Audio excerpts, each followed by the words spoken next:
شلونكم حبايب قلبي؟ رسالة أريد أوجهها للشعب السعودي. أريد مو يسمعها، أريد يفهمها. الله فضل عليكم بنعمة كريمة وببلد آمن، حافظوا عليه. البعض عندهم مشاكل ويا حكام السعودية وأمراء السعودية، ويدعوا لهم بالموت ويدعوا لهم بالسقوط. نفس الشيء كان بالعراق عندنا، كانت عندنا مشاكل ويا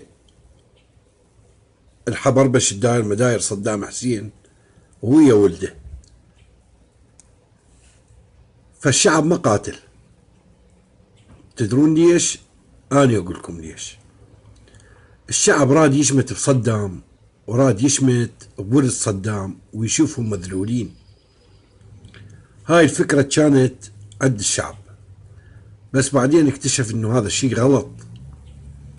33 دولة احتلت العراق، مو دولة واحدة، مو امريكا وايران، 33 دولة، من ضمنها دول عربية ودول ساهمت، ومع الأسف أقول السعودية كانت منها.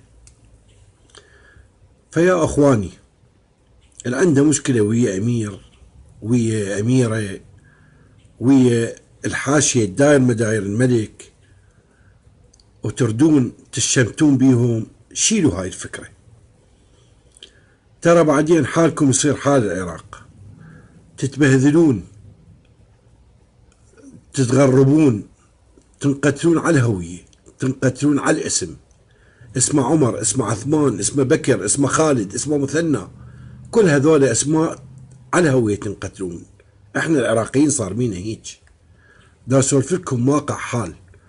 لح يدخل كم واحد يقول السعودية في رجال، السعودية في اسود، نعم يا اخي، العراق هم في رجال وفي اسود وفي ابطال ولحد الان موجودين، بس انت ما قاعد تفهم.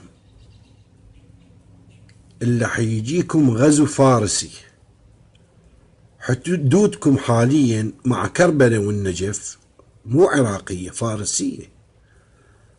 الحرس الثوري الإيراني والتوابين وشراب سليماني جاركم على حدودكم.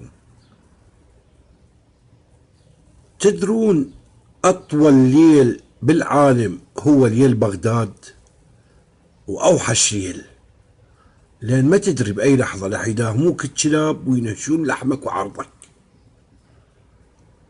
ما أريد أدخل تفاصيل، بس ثقوا واعتقدوا حتى بمستشفيات الدولة بداية السقوط بلشوا يطبخون بشر ويوكلوهم للمرضى، بلشوا يشقون أحشاء بشر ويقطعون ولده ويحطوه بأحشائه، بلشوا يقطعون ذكر الرجل ويخيطوه بالعضو التناسلي للمرأة الزوجته، بلشوا يمثلون بالجثث، يحرقون البشر أحياء. تدرون ليش؟ أنا أقول لكم ليش. لأن ذولا ما عندهم دين، ذولا لا هم يهود ولا هم نصارى. اليهود والنصارى أهل كتاب أنزل به الله كتاب ورسل، هذولا ما عندهم كتاب، هذولا عبدة نار. وهاي الأعمام اللي لابسيها ترى كذب ودجل، يخدعون بيها بعض الناس السذج. ولا اكو واحد صاحب دين وصاحب غيرة وصاحب مبدأ يرضى هيك يصير بالعراق؟ هذول اللي يحكمون اهل العمايم راضين هيك. تدرون ليش؟ لان قلت لكم ليش، ذولا فرس مجوس. ومن يدخلون السعودية شكو طرق، شكو جسور، شكو مستشفيات، شكو شيء انبنى وبوقت حكام السعودية رح يتدمر.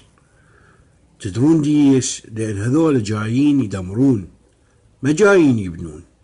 وعندكم الدليل، العراق 14 سنة من بنى بيه مدرسة، من بنى بيه مجمع سكني، بيت، ليش؟ لأن ذولا جايين يدمرون، وفعلا بس دا يدمرون، وبس القتل والتسريب.